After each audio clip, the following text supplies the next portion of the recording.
बुलबुल पाकिस्तान नय्यरा नूर चल बसी, एक सुनहरी अहद था जो तमाम हुआ।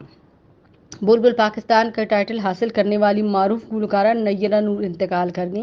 इनकी उम्र 72 साल थी और इनकी नमाज जनाजा आज दोपहर कराची में अदा की जाएगी।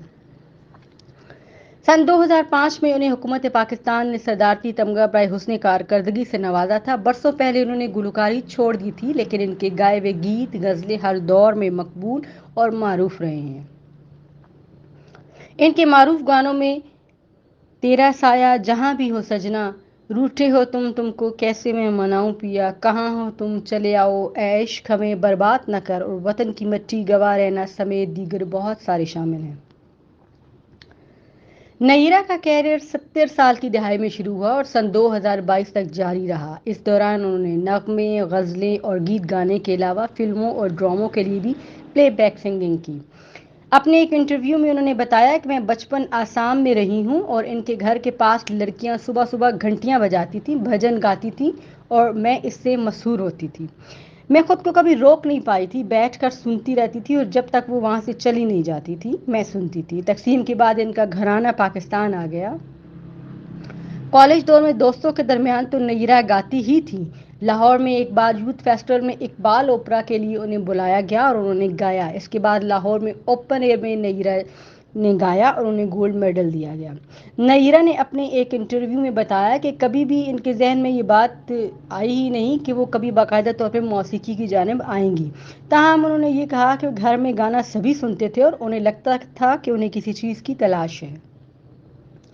मेज़बान मुनीज़ा हाशमी से गुफ्तगू में उन्होंने बताया, मुझे कभी शायद इस बात की समझ नहीं आ सकी। एनसीए में हमारे कंसर्ट होते थे और बड़े बड़े उस्ताद इसमें आते थे। एक बार प्रोफेसर इसरार कुछ लेट हो गए तो मेरे क्लास फेलोज ने कहा कि जब तक वो नहीं आते तब तक तुम गाओ। जब मैं गा के नीचे उतरी तो प्रोफेसर साहब ने मुझे आके कहा, मैं तुम्हें ये बताने आया हूँ कि आप बहुत अच्छा गाती हैं और आप इस फन को ज़ाया ना कीजिए। वही हैं जिन्होंने मुझे पहले रेडियो पे लाया और सबसे पहली गज़ल जो मैंने गाई वो रेडियो पे ही थी। नेशनल कॉलेज ऑफ आर्ट्स जहां नय्यरा नूर पढ़ाती थी, वहां यूनिवर्सिटी और फिर रेडियो पे गाने लगी। उन्होंने टाल मटोल, अक्कड़ बक्कड़, गपशप के लिए गाया और फिर बाद में ये सिलसिला चल निकला। नय्यरा नूर को पीटीवी पे फैज़ अहमद फैज़ की साहबजादी मुनीज़ा हाशमी ने मुतारफ़ करवाया था। नय्यरा नूर बहुत सादा अंदाज में रहती थी और संजीदगी की छाप इनके गानों और इनके अंदाज में और इनकी शायरी के चुनाव में भी झलकती है।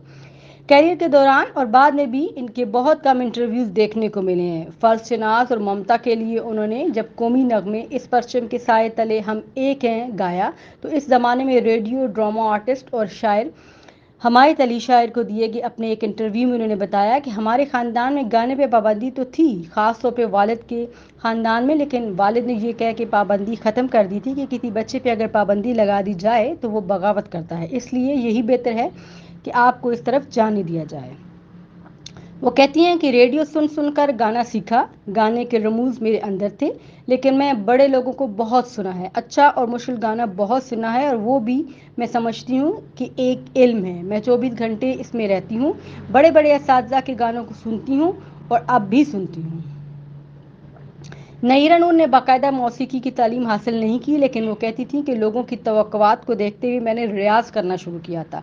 इनकी शादी साथी गुलकार शहरयार जहदी से हुई थी, जो कि एक अदाकारी के शोबे में नुमाया मकाम रखते हैं। इनके 2 बेटे हैं। वो कहती थी कि मेरी तरजीह हमेशा घर बच्चे रहे हैं, लेकिन कोशिश करती हूँ कि रियाज भी जारी रखूँ। बाज़ दफ़ा मैं बच्चों के झमेलों में रियाज भी नहीं कर पाती थी, लेकिन मुझे पता था कि मैं काम के मयार और गले की ताकत कायम नहीं रख पाऊंगी, इसलिए कोशिश होती थी कि मैं रियाज ज़रूर करूं। वो कहती थी कि मैं सुबह 1.5 घंटा रियाज करती थी। नय्यरा ने बताया, गीत, नगमे, गज़लें और सॉन्ग्स जो मैं गाती हूँ फिल्मों के सॉन्ग से थोड़े अलग होते हैं, जो कि फिल्म इंडस्ट्री में मैं सुना है उस बारे में, मैं उससे बहुत डरती हूँ, मैं इसमें एडजस्ट नहीं हो पाती। शीरी फरहाद के लिए ख्वाजा खुर्शीद अनवर ने उन्हें बुलवाया तो वो कहती थी कि वो लम्हा मेरे लिए फ़ख्र का लम्हा था। इनका बुलाना मेरे लिए बहुत एहसास था और इसके बाद मैं बहुत पुरएतमाद महसूस करती हूँ। उन्होंने मौसीकार अरशद महमूद और रोबन गोश के साथ भी काम करने का एजाज़ हासिल किया है।